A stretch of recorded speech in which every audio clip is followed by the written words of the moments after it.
Қазмұнайгаз неге Қазақстанда Румыниядан 2,4 есе аз салық төлейді? Арыстанбек Мұхамедиұлының әйелі де жемқорлықпен айналысқан.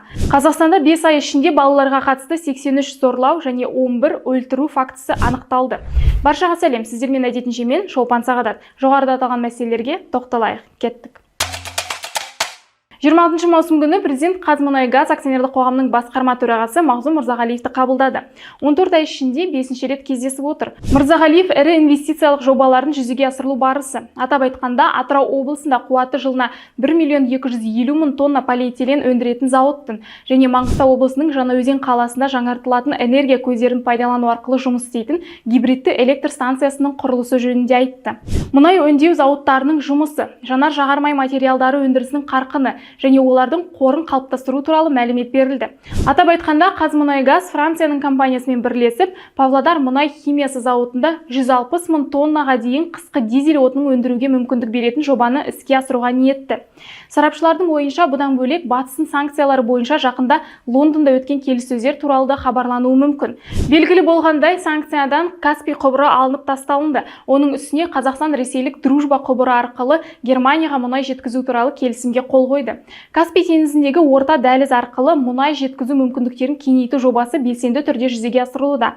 Жақында Баку және Ақтау порттарын жаңғырту туралы келісімдерге қол қойылды. Сонымен қатар Каспийдегі танкерлер мен сауда флотына инвестиция салу бойынша Абу-Даби порттарымен келіссөздер жүргізуде.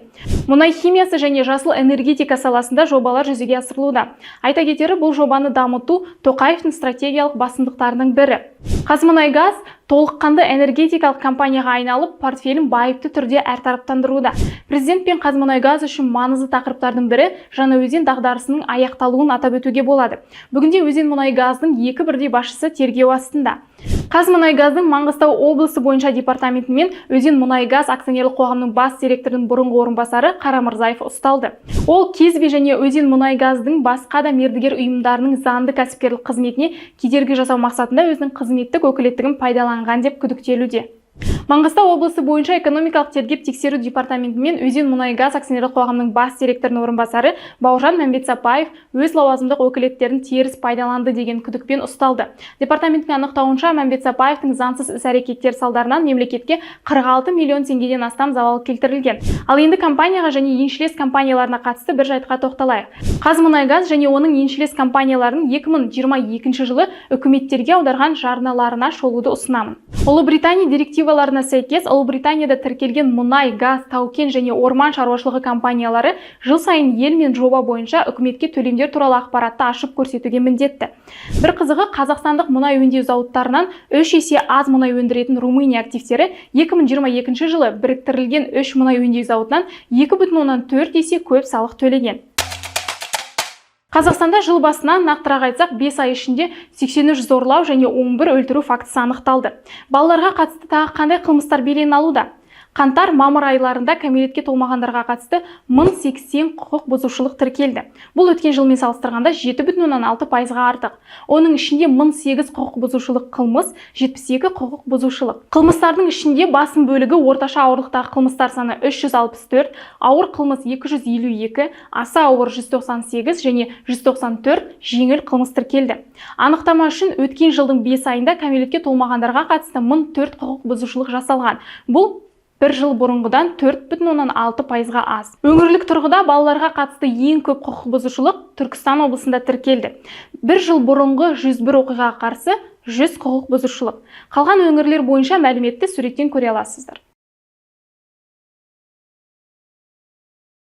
Кәмелетке толмағандарға қарсы қылмыстың көбі жеке тұлғаға қарсы қылмыстар. Нақтырақ айтсақ, 16 жасқа толмағандармен жыныстық қатынас немесе жыныстық сипаттағы басқа әрекеттер сияқты құқық бұзушылықтар тіркелуде. Саңалы ұрпақ тәрбиелеп, болашағы жарқын елді аңсаған халықтың жағдайы осы. Бала өмірі толықтай қорғалмайынша, бала мен әйел тұрмыстық зорлық-зомбылықтан арылмайынша, елімізді дамыған ел қатарына қосуымыз екіталай.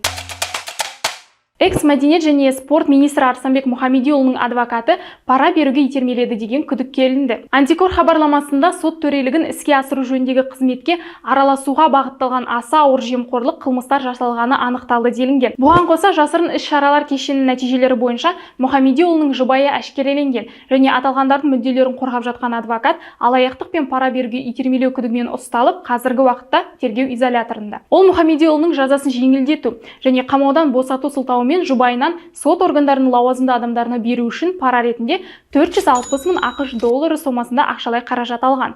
Тергеу амалдары барысында 255 мың ақш доллары көлеміндегі қаражат анықталып тәркіленді. Ал қалған соманы адвокат өз қалауы бойынша жұмсаған. Еске сала кетейік, экс-министр Арыстанбек Мұхамедиұлы 2022 жылдың 28 мамырында қамауға алынып, жақында сот шешімімен 8 жылға бас бостандығынан айырылды. Бұл жағдайда адвокат жемқорлық үшін сотталған адамды темір тордың ар жағынан шығаруға пара алып, өзі тордан бірақ шыққан болып тұр. Бүгінге айтар ой осы. Алып қосарыңыз болса, видеосына комментарий қалдыра отырыңыздар. Келесі кездескенше.